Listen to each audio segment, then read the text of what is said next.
where you can say it like it is and you're going to get honest feedback. She's the greatest female player that ever lived. Then the lady said to me, I don't remember which one, but she said, he only had one serve and she had the doubles alley and beat her. And over the course of time, people, including our now president, wasn't president at the time, have offered me some. Linz's arena grew eerily still for a moment. In that heavy quiet, a scandal the WTA desperately hoped to bury began catching fire. John McEnroe completely lost his cool. This time, his fury wasn't aimed at some linesman or a chair official. He blasted the league for their calculated secrecy, accusing them of masking Alex Iyala's most vulnerable stretch in Linz thus far. Iyala entered the Austrian tournament holding the world number 46 spot, stumbling down from her peak at 29 following a crushing straight sets exit during the Miami Open rounds. Her performance on dirt is admittedly bleak, failing to survive past any opening rounds across 4 clay events last season. Standing across from her in the Linz WTA 500 opener was Julia Grabher, a 29-year-old local hero ranked 87, a specialist who has secured 16 professional titles on the red dust. She's got that gritty work ethic everyone respects. Honestly, we adore her because she represents the heartbeat of the Philippines. Yet, millions of Filipino supporters who lose sleep and tune in at 3 in the morning deserve to actually see her play. While the WTA tried to keep things low-key, McEnroe, a man who hates forced silence, blew the lid right off the situation. What were his exact words? Hit subscribe now. You won't want to miss this unfiltered truth. During his latest television appearance, the legend didn't just drop Iyala's name as a mere footnote. He spotlighted a glaring issue that tennis executives have been conveniently sweeping under the rug for months: the tour's consistent failure to market Alex Iyala as the massive star she clearly is. This wasn't just a sudden outburst. After observing how match times were repeatedly manipulated against her, McEnroe decided the bias had become impossible to ignore. His critique wasn't fueled by raw emotion, it was focused on systemic failure. He argued that the organization possesses a player with a massive, dedicated following, yet they act like they're clueless or indifferent. The chaos in Linz provided him with the ultimate proof of his theory. Here is the reality no one dared to voice before the match started. Julia Grabher is a nightmare on clay, period. The Austrian veteran has dedicated over a decade to perfecting her craft specifically on this demanding surface. Those 16 championship trophies weren't earned on hard courts, they were forged in the grueling red dirt. She thrives in physical, high topspin wars, where her heavy serves and relentless baseline pressure can truly suffocate an opponent. She made a major tour final in May 2023, hitting a career high of 53 that same calendar year. Her resume includes a Grand Slam victory at the 2023 French Open, where she bounced Arantxa Rus before her second match. By winning her opening round at this year's Australian Open, she clawed her way back into the world's top 80. Her current rank of 87 doesn't reflect her talent. It reflects how brutal the 2026 season has treated her. With 3 wins and 8 losses, plus a health-related exit from Miami and early stumbles in Turkey, she returned home seeking redemption. Playing at home. In tennis, that kind of atmosphere changes everything. Grabher actually made her professional debut right here back in 2019. This local crowd knows her every move. They packed the stands for her. They were desperate to see their hometown hero triumph. She was stepping onto her favorite turf on home soil against a rival whose clay statistics are, quite frankly, abysmal. Now, consider the massive hurdle Iyala was forced to jump. The 20-year-old star from the Philippines hadn't touched a competitive clay court since last year's French Open. Her entire 2026 campaign from Auckland and Melbourne to Abu Dhabi, Dubai, and Miami was strictly on hard courts. Though she spent a week drilling at the Rafa Nadal Academy in Mallorca, right before heading to Linz, even hitting balls with Iga Swiatek in what seemed like a desperate attempt to master the surface, practicing on dirt and surviving a high-stakes clay match are 2 very different animals. Back in 2025, Iyala failed to win a single second-round match in any clay tournament she played. 0 for 4. That isn't a fluke, it's a chronic struggle. Her only major win was on Mexican hard courts. Hey guys, I'm thrilled to return. I'm itching to get back out there and hope to see my fans in the stands. Her best moments, Miami, Eastbourne, and the US Open, happened on quick courts, where her flat, aggressive strikes and lefty angles dominate. But clay kills speed. It strips away her most lethal tactical advantages. It gifts her rivals the time they need to recover, reset, and force her into making unforced errors. As a natural-born dirt specialist, Grabher knew exactly how to exploit every second of that delay. This was a setup from the start. A massive shock to the system was practically inevitable here. Yet the tour organizers buried the match, denying its center stage glory and global exposure, essentially hiding the fact that a historic moment was about to unfold on Austrian soil. That specific management blunder was exactly what John McEnroe found impossible to overlook. To grasp the true intensity of his rage, you have to look at the recurring cycle of neglect he was actually calling out. Facing a limited serving game, she aggressively targeted the outer lines and dominated her opponent in the wider spaces. Throughout my life, various influential figures, including the man who currently holds the presidency, approached me with significant financial offers long before he took office.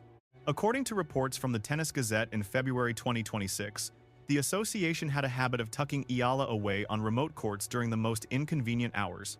Their reporting mirrored the exact frustrations fans had been shouting for months, though we all know the immense pressure involved when your entire professional future is on the line. Make no mistake, this wasn't just a minor grievance from some small corner of the Filipino sports world. This was major global media slamming the tour for how they mishandled their most magnetic and viewed athlete. The Dubai organizers eventually fixed their mistake, scheduling Ayala for the primetime slot on center court on February 17th against an elite top 10 rival. The impact was instantaneous. Every seat in the house was taken. The viewership metrics proved she is a massive draw. Yet by the time the tour reached Linz, those in charge had apparently forgotten the lesson entirely. McEnroe's argument wasn't just about the physical size of the stadium she played in.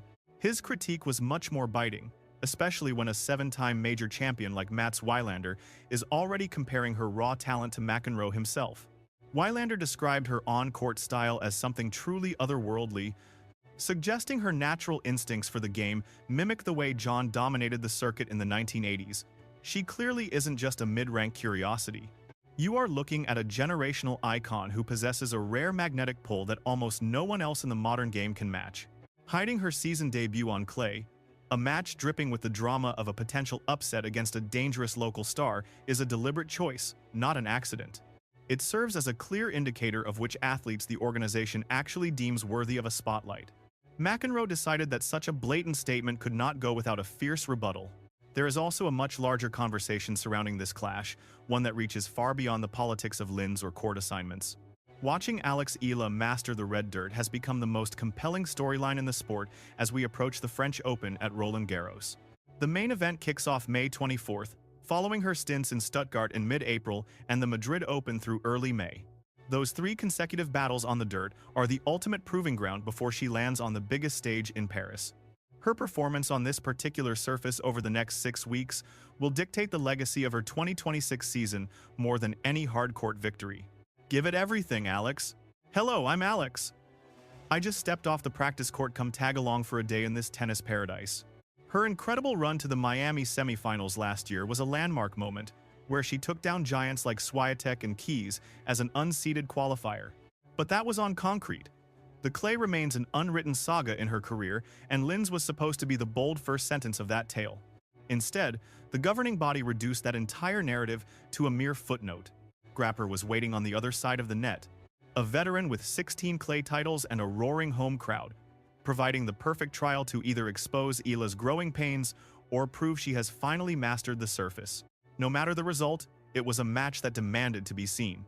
A victory for Grabber would have shaken the entire tournament and cast serious doubt on Ayala's readiness for the upcoming big-ticket events. Conversely, a win for Ayala, especially a dominant one, would have signaled to the entire world that she is a legitimate threat heading into the French Open. The narrative weight was incredibly high for what was technically just an opening round match at a 500-level event. Yet, the millions of fans worldwide who would have lived and breathed every point were never even invited to the party. We need to talk about that specific audience because they are the reason McEnroe's anger carries such weight. The supporters following Alex Ayala from the Philippines are anything but casual fans. These people are setting alarms for 3 in the morning just to see her compete in time zones that defy any reasonable sleep schedule. They are the same crowd that packed the stands in Manila during the 2026 Philippine Open, where she fought her way into the quarterfinals as a wild card. These are the fans who have watched her blaze a trail as the first woman from her country to ever break into the elite top 100. First, she cracked the elite 50, eventually peaking at a career best of 29. Her climb up the ladder became a national obsession, watched religiously by every citizen. "Look, those rallies were brutal," she admitted, "and I'm just relieved I managed to snatch a few points." According to the New York Times, Ayala confessed that her Manila appearance was the absolute pinnacle of her season. Such is the profound link binding this athlete to her homeland. By burying her games, especially a high-stakes duel against a local hero on tricky clay, where she often falters, the tour is failing. This isn't some simple oversight in the daily lineup.